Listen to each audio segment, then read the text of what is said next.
Ethanol हम पढ़ रहे हैं और इथेनॉल की प्रिपरेशन हमें देखनी है।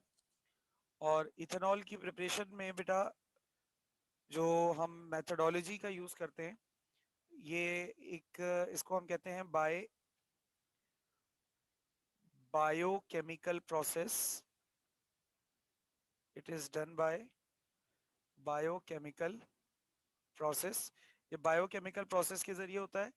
और बायोकेमिकल प्रोसेस अमूमी तौर पर हमारी बॉडीज में, लिविंग बॉडीज में हो रहे होते हैं और इन्हें एंजाइम्स करवाते हैं। ये जो बायोकेमिकल प्रोसेसेस होते हैं इन्हें एंजाइम्स करवाते हैं।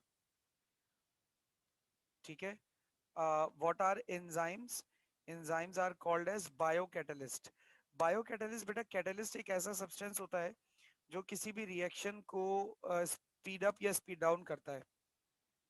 When we are talking about biocatalyst, तो बायोकैटलिस्ट का मतलब ये है कि अल्लाह ताला ने कुदरती तौर पर हमारी बॉडीज में एंजाइम्स की शक्ल में कुछ बायोकैटलिस्ट रखे हैं जो ये काम मतलब हमारी बॉडी के अंदर होने वाले मुख्तलिफ रिएक्शंस को करवाते हैं। ठीक है। अच्छा, ये जो हमारी बॉडीज में होने वाले मुख्तलिफ रिएक्शंस है, इसमें से एक छोटी सी एग्जांपल देता हूँ कि हम बीफ मीट का इस्तेमाल करते हैं। बीफ मीट में क्या प्रोटीन होता है? ठीक है। अगर हम बीफ मीट खाते हैं तो उसको हमारे पेट में डाइजेस्ट होने के लिए नॉर्मल कंडीशन में, अगर हमारी बॉडी में एंजाइम्स या इस तरह के बायोकैटलिस्ट ना हो, तो नॉर्मल कंडीशन में उसे डाइजेस्ट होने के लिए जरूरी है कि हम उसे 400 डिग्री सेंटीग्रेड की हीट प्रोवाइड करें। अब 400 डिग्री सेंटीग्रेड की हीट हमारे पेट में तो जनरेट होने से रही बेटा, तो इसका क्या मतलब है? हम बीफ मीट खाने के बाद चूल्हा जलाकर चूल्हे के ऊपर बैठ जाए? मुझे नहीं पता कि बीफ मीट डाइजेस्ट होगा कि नहीं होगा, कुछ और जरूर जल जाएगा अगर हमने ऐसा किया तो अब बेहतर तरीका क्या है? अल्लाह ने इस तरह के मसाइल से बचने के लिए हमारी बॉडीज में पहले से ही कुछ ऐसे लिविंग ऑर्गेनिजम्स रखे हैं जिन्हें हम एंजाइम्स कहते हैं। और वो एंजाइम्स का काम क्या होता है? वो एंजाइम्स का काम ये होता है कि वो हमारी बॉडी के अंदर इस तरह के ये केमिकल रिएक्शंस करवा देते हैं। और वो केमिकल रिएक्शंस वो रूम टेम्परेचर पर ही करवा देते हैं।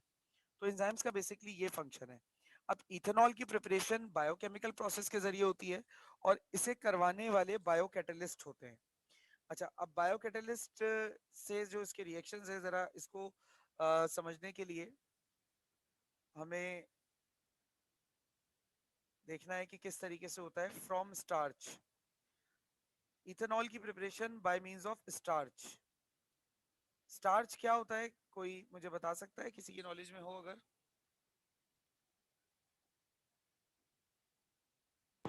कार्बोहाइड्रेट है sir, stored form of glucose. Carbohydrate. और दूसरी बात क्या बताई कस्मा? Sir stored form of glucose. Very good, glucose की स्टोर्ड फॉर्म। अच्छा, अब स्टार्च को अगर मतलब स्टार्च की मदद से हमें काम करना है तो सबसे पहले हमें स्टार्च के साथ कुछ प्रोसेसेस करने होंगे। अच्छा, इसके लिए हम क्या करते हैं?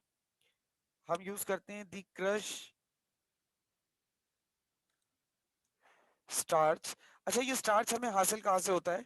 अमूमी तौर पे ये स्टार्च हमें राइस और वीट, इसके अलावा पोटैटोज से हासिल होता है। ठीक है।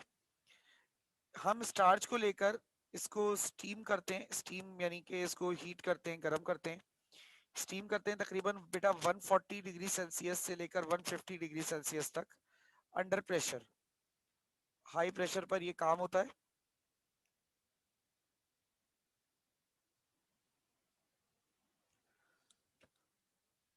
टू प्रिपेयर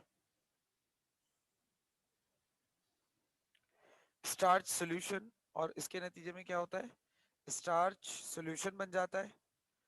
एंड इस स्टार्च सॉल्यूशन को हम क्या कहते हैं? इस स्टार्च सॉल्यूशन को हमने नाम दिया है मार्श, माश का, मैश, MASH, मैश का।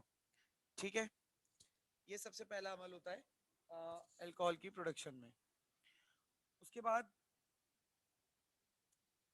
अल्कोहल को हम इन द प्रेजेंस ऑफ डायस्टेस हम हाइड्रोलाइज कराते हैं, ठीक है ना। अब ये सेकेंड स्टेप हो रहा है, स्टार्च इज हाइड्रोलाइज्ड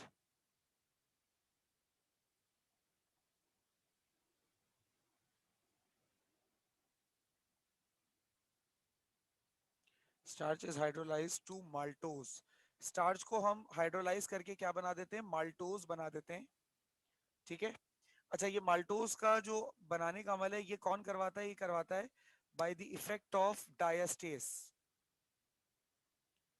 थोड़ा सा यहाँ पे लफ्जों को बेटा समझना, ठीक है। Diastase,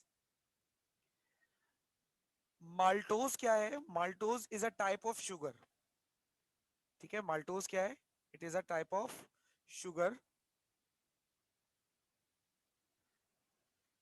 and what is diastase, diastase is a type of enzyme, ठीक है।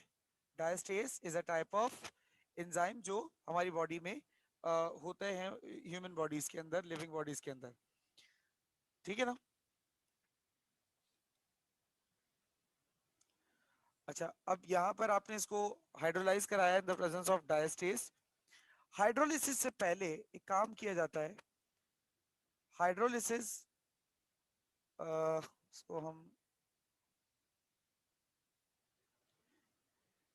बिफोर हाइड्रोलिसिस, हाइड्रोलिसिस से पहले होता है ये अमल।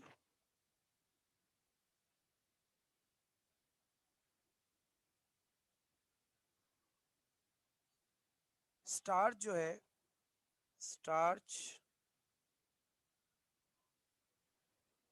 अंडरगोज जर्मिनेशन, स्टार्च स्टार्च का जर्मिनेशन का अमल करवाया जाता है बाय बार्ले, बार्ले की मदद से, ठीक है। और ये काम करवाया जाता है 10 से लेकर 13 डिग्री सेल्सियस पर फॉर कपल ऑफ डेज, कुछ दिन के लिए।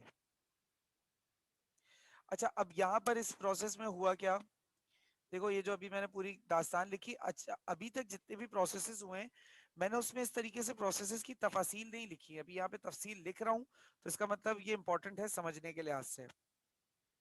सबसे पहले हम क्या करते हैं बेटा, सबसे पहले हम स्टार्च को क्रश करते हैं और उसको स्टीम करते हैं 140 150 डिग्री सेल्सियस पर, जिससे स्टार्च का एक सॉल्यूशन प्रिपेयर हो जाता है जिसे हम मैश कहते हैं। देन इस मैश को मजीद रिएक्शन करवाने से पहले इस मैश में हम ऐड करते हैं बार्ले। बार्ले कहते हैं बेटा बाजरे को, पता है आप लोगों की नॉलेज में है ये बात, बार्ले कहते हैं बाजरे को। और बाजरे को हम इस मैश सॉल्यूशन में डालकर 10 से 13 डिग्री सेल्सियस पर कुछ दिनों के लिए छोड़ देते हैं।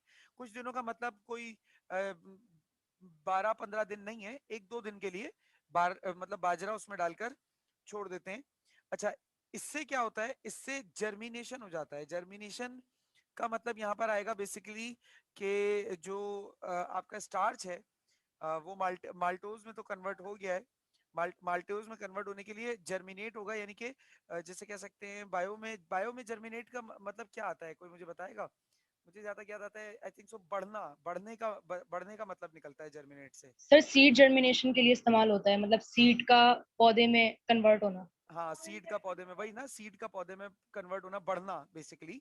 सीड एक पौधे में कन्वर्ट हो रही है, उसे जर्मिनेशन का अमल कहा जाता है। तो ये जो बाजरा है बेसिकली, यहाँ पर ऐसा नहीं कि जहाँ पे हमने रिएक्शन करवा रहे हैं वहां पे कोई हमने बाजरा इसलिए डाला है कि हमने बाजरे का दरख्त उगाना है। बाजरे का दरख्त नहीं उगाना बेसिकली, बाजरा और ये स्टार्च मिलाकर माल्टोज में कन्वर्ट होगा, सही है ना। ये इस तरीके से कुछ अमल है। अब अगर मैं इसकी इक्वेशन लिखूं तो इसको हम किस तरीके से लिख सकते हैं कि C6H5OH, सॉरी C6OH लिख दिया मैंने, C6H5O, H5 नहीं H10 है,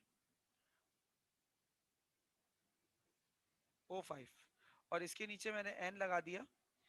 ये मेरे पास है स्टार्च, ठीक है। अब स्टार्च को इन the presence of diastase enzyme, जो कि यहाँ पे बायोकैटालिस्ट का काम करेगा, 10 से 13 डिग्री सेल्सियस का टेम्परेचर होगा और यहाँ पर बार्ले होगा, ठीक है, ताकि वो मॉल्ट में कन्वर्ट हो जाए।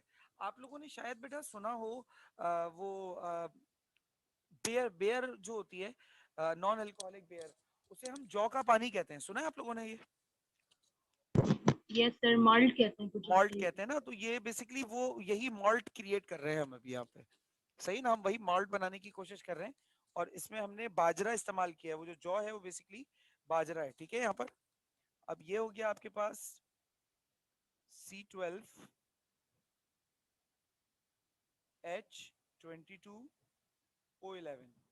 अब ये जो चीज बनी है आपके पास, ये क्या है बेटा? ये कहलाती है maltose. Maltose is a type of sugar, याद रखना, माल्टोज बन गया है और maltose is a type of sugar. और अच्छा, मैं एक चीज यहाँ पर लिखना भूल गया, मैं यहाँ लिख देता हूँ। वाटर बेसिकली हाइड्रोलिसिस हो रहा है ना, तो वाटर से रिएक्शन होगा, मैं वाटर लिखना भूल गया था, ठीक है। माल्टोज आपने बना दिया। देन अब इसी में अब आप थर्ड स्टेप की तरफ जाएंगे, ये सेकेंड स्टेप हो गया। अब थर्ड स्टेप क्या कहलाता है? थर्ड स्टेप स्पेसिफिकली फर्मेंटेशन कहलाता है, ठीक है। स्पेसिफिकली इसे क्या कहते हैं? फर्मेंटेशन। अब इस स्टेप में क्या होता है? यीस्ट को, यीस्ट खमीर, खमीर को कहते हैं आई गेस, आटे वगैरह से बनाते हैं इसको, is then added to maltose. आप माल्टोज में देन आप ऐड करते हो यीस्ट को, विच कंसिस्ट ऑफ,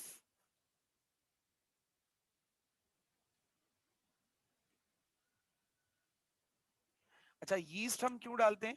खमीर, क्योंकि खमीर के अंदर दो अलग अलग एंजाइम्स होते हैं। एक होता है माल्टेज, ठीक है, माल्टेज एक एंजाइम है, ये एल लग रहा है,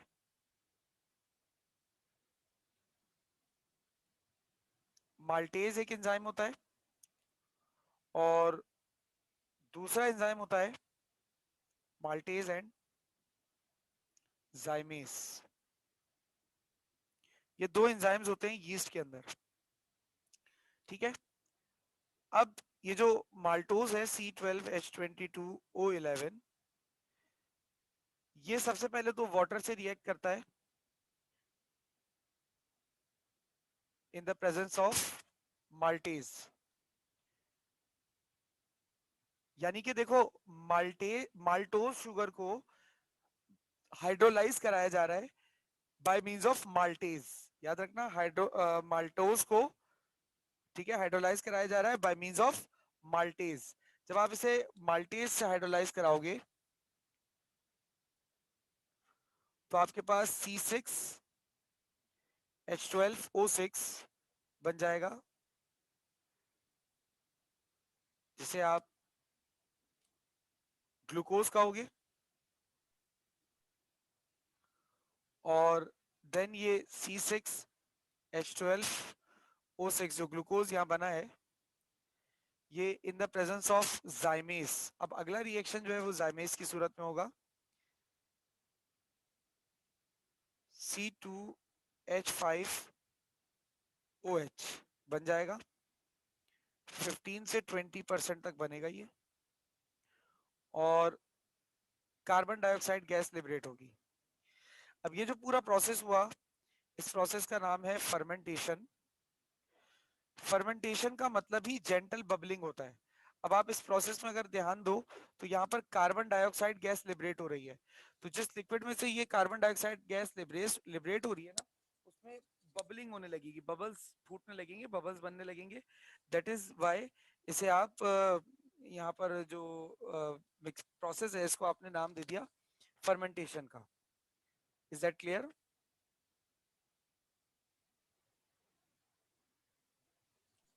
yes sir. Yes sir. Okay, अच्छा, अब फ्रॉम स्टार्च हो गया। अब दूसरा स्टेप देख लेते हैं, दूसरा प्रोसेस। दूसरा प्रोसेस है बेटा फ्रॉम मोलासिस।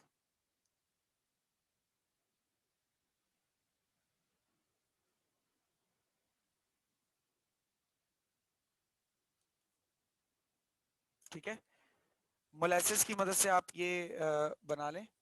अच्छा, मोलेसिस को आपको सबसे पहले मोलेसिस को समझना होगा कि व्हाट इज मोलेसिस। तो मैं यहाँ पे बता दूं, molasses is the dark brown syrupy liquid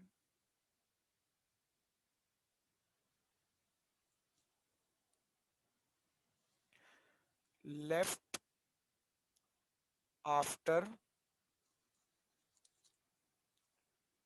crystallization of cane sugar।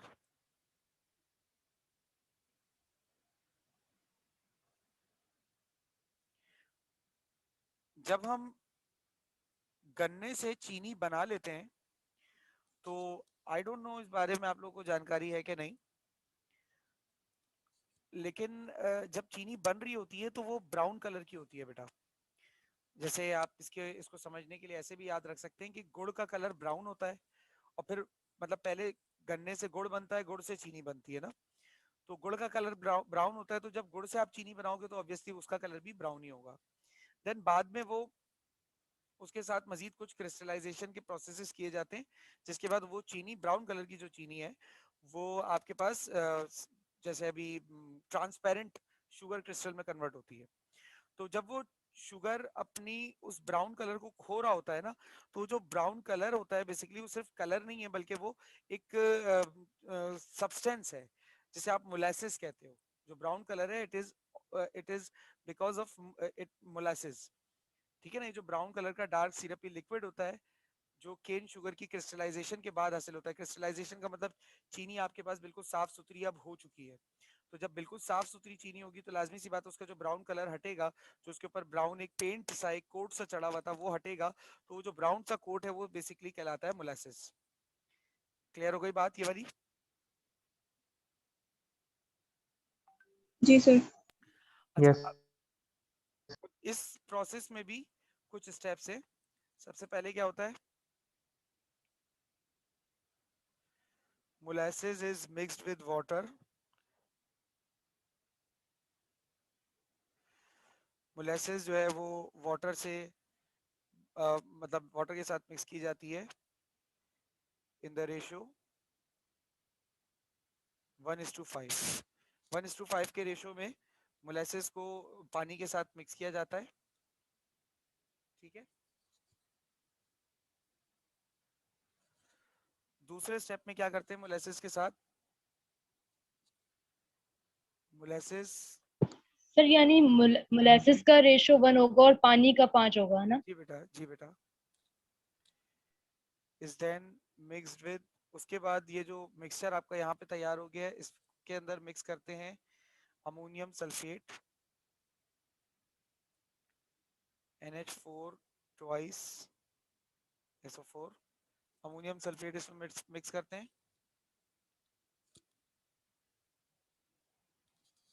ताकि for nitrogen supply to yeast, ताकि सफिशिएंट सप्लाई नाइट्रोजन की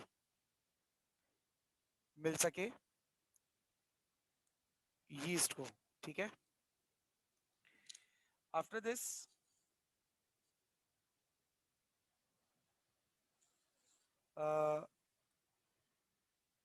स्मॉल अमाउंट ऑफ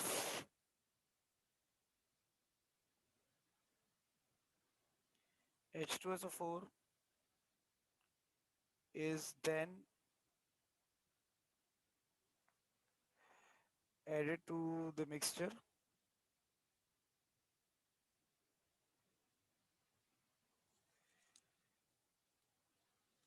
अच्छा, थोड़ा सा सल्फ्यूरिक एसिड ऐड किया जाता है, और ये क्यों ऐड किया जाता है, इसका काम होता है which favours the growth of yeast. इससे ये होता है कि यीस्ट की जो ग्रोथ है उसको जरा मदद मिलती है, और इसके अलावा किसी और बैक्टीरिया को H2SO4 सपोर्ट नहीं करता ग्रो करने में। ठीक है। अब आपके पास जो हमारे प्रोसेस का चौथा और फाइनल स्टेप है वो होने जा रहा है अब। रिजल्टिंग सॉल्यूशन यानी इन सब चीजों के ट्रीटमेंट के बाद जो आपके पास सॉल्यूशन बचा है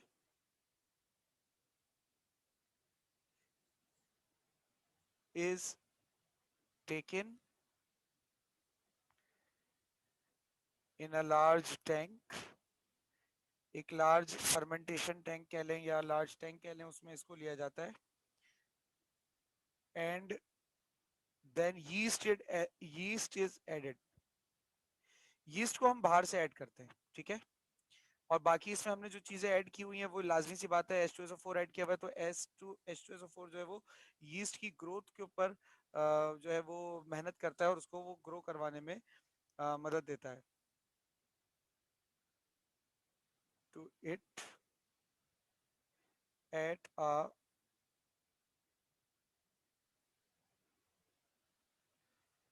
temperature of 30 degree Celsius for 2-3 days।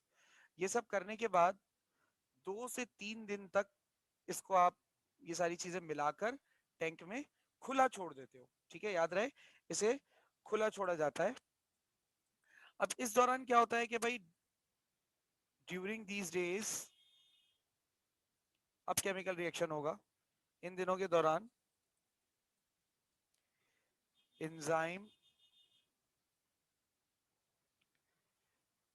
सक्रेज and multi and zymase, sorry maltase बोल दिया मैंने, zymase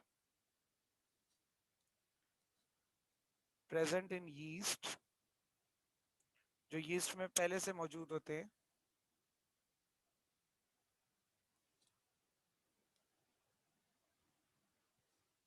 bring the conversion of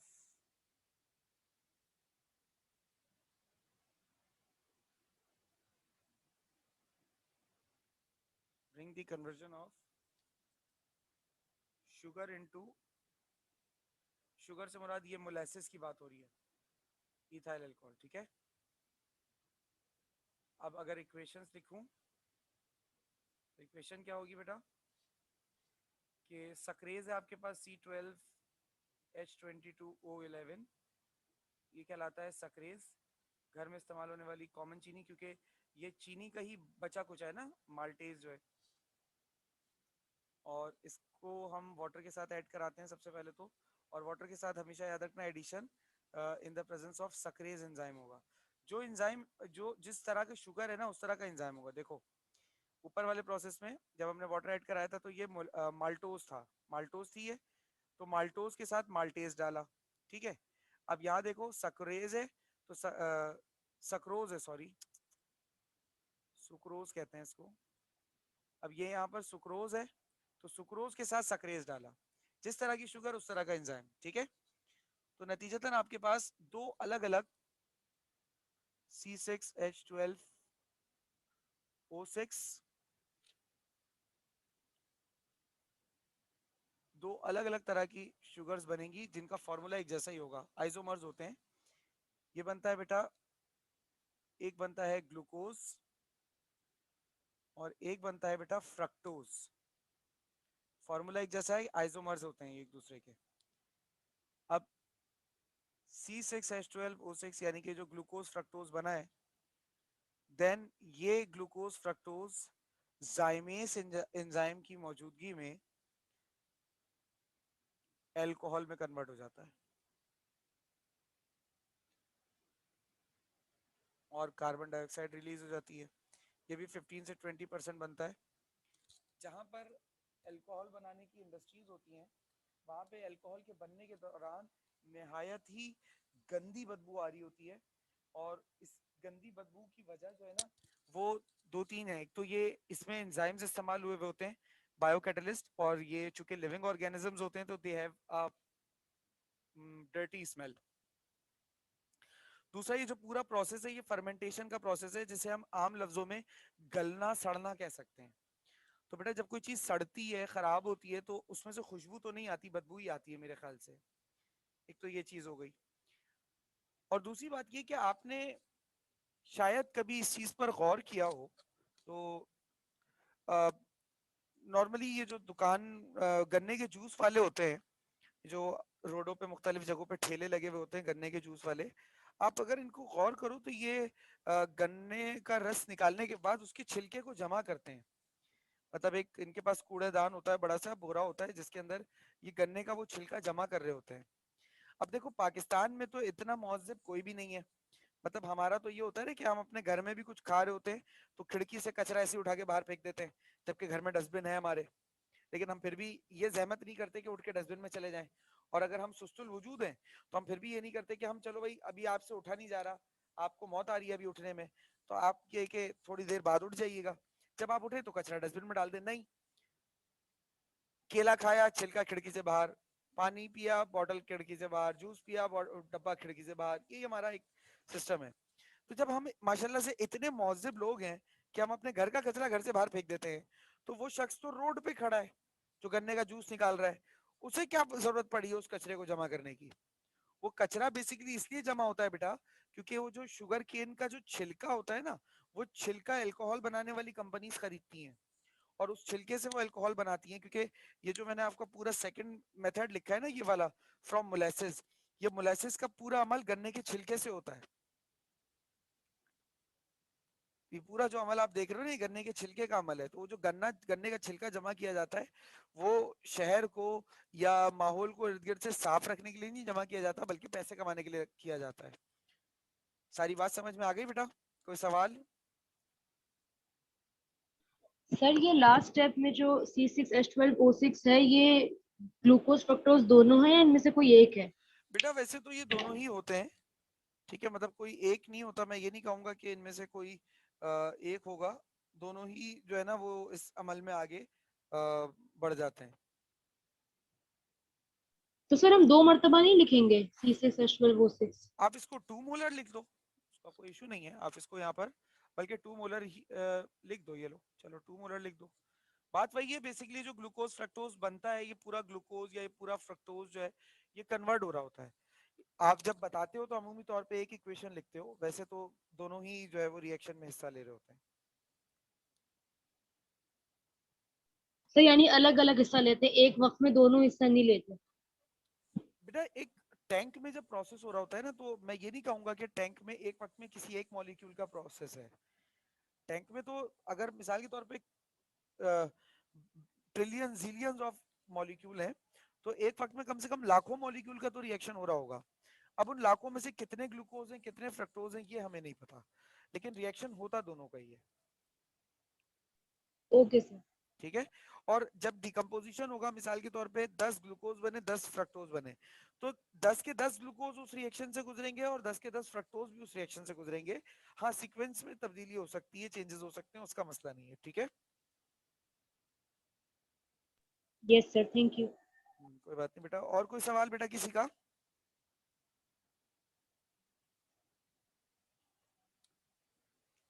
बेटा और कोई सवाल किसी का?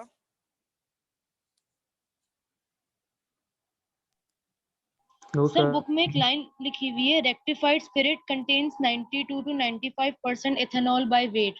सर रेक्टिफाइड स्पिरिट का क्या मतलब है यहाँ पे? बेटा रेक्टिफाइड स्पिरिट का मतलब ये होता है कि जो आम तौर पे अल्कोहल हम यूज कर रहे होते हैं ना, बल्कि मैं ये बता देता हूँ रेक्टिफाइड स्पिरिट वगैरह, 2-3 मिनट ही रह गए।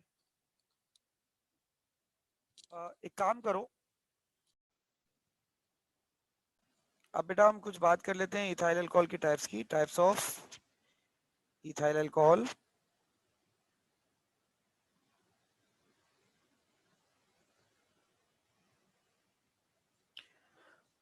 तो इसमें सबसे पहला है हमारे पास rectified spirit.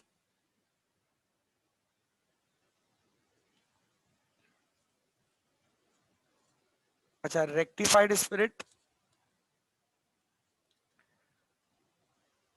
Ethyl alcohol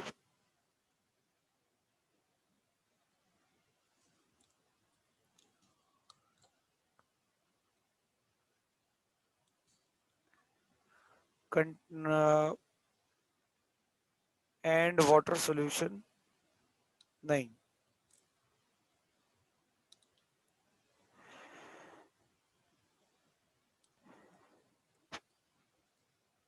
92 to 95% ethyl alcohol जो है वो आपके पास रेक्टिफाइड स्पिरिट कहलाता है। 92 टू 95% अल्कोहल यानी इथाइल अल्कोहल, और बाकी जो कॉम्पोजिशन बच जाता है उसमें वाटर मिला देते हैं, तो इस मिक्सचर को बेटा हम रेक्टिफाइड स्पिरिट कहते हैं। अच्छा, रेक्टिफाइड स्पिरिट जो है ना वो बेसिकली एक कमर्शियल अल्कोहल कहलाता है।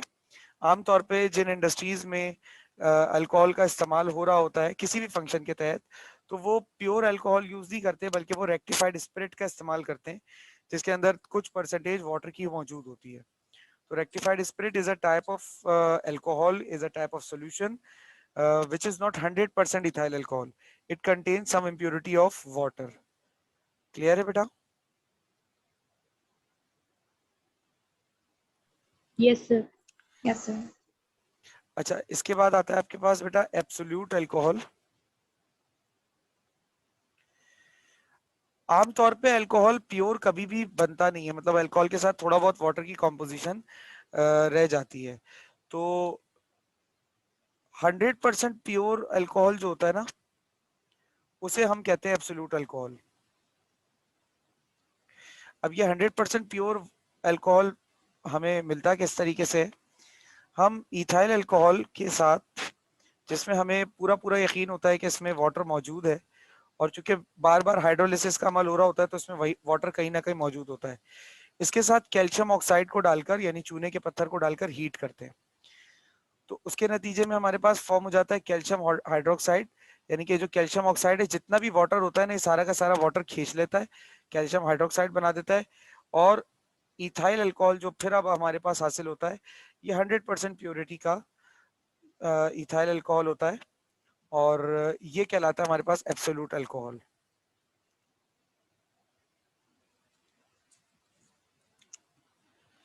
इसके बाद तीसरा जो है वो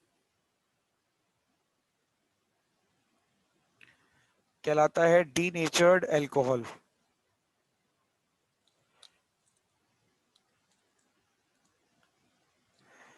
अच्छा, डीनेचर्ड अल्कोहल में क्या होता है? इट कंटेन्स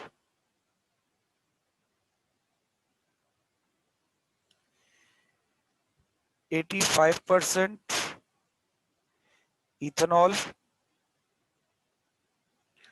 और 11% वाटर।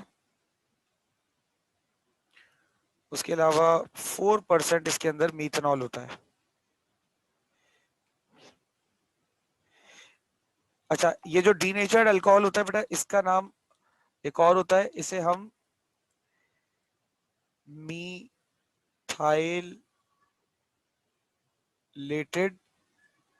इसे हम मिथाइलेटेड स्पिरिट भी कहते हैं। और ये क्या है डीनेचर्ड अल्कोहल या मिथाइलेटेड स्पिरिट?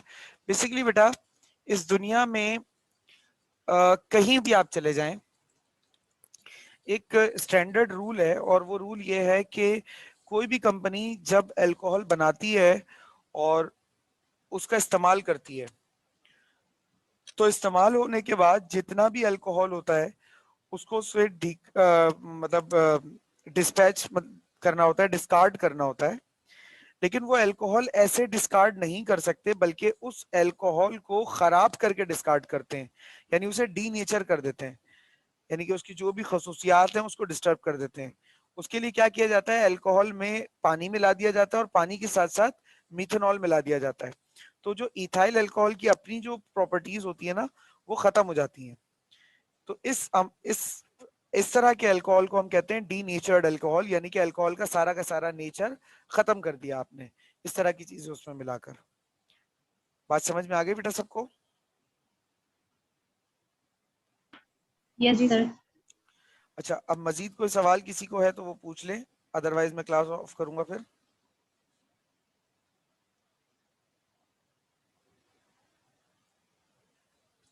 बेटा कोई सवाल?